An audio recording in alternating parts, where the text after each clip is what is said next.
لا تنسى الاشتراك وتفعيل جرس الإشعارات لتتوصل بجديدنا دائما.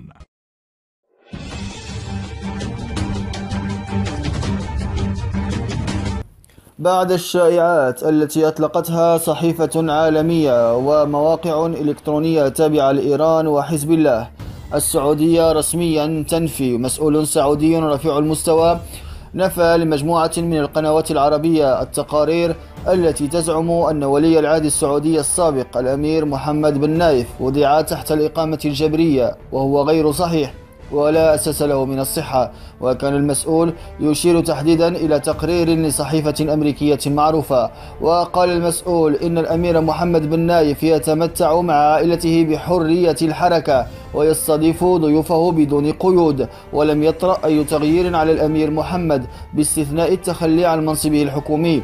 وأضاف أن الأمير يستقبل الضيوف ويغادر منزله على أساس يومي منذ أن تنحى، وعلاوة على ذلك لا توجد أي قيود على حركته مهما كانت، سواء داخل المملكة أو خارجها. وتابع المسؤول: من الصادم أن صحيفة معروفة جدا ستنشر مثل هذه القصة الملفقة، وإذا اتبع مراسلوها أدنى مستوى من الكفاءة المهنية كان من السهل عليهم أن يدركوا أن هذه شائعات لا أساس لها من الصحة نشرتها وسائل الإعلام الإيرانية وحزب الله.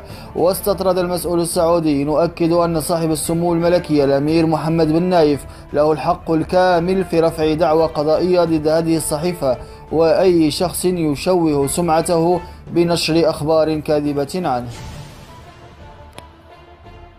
شكرا على المشاهدة، ولا تنسوا الإعجاب بالفيديو والاشتراك بالقناة.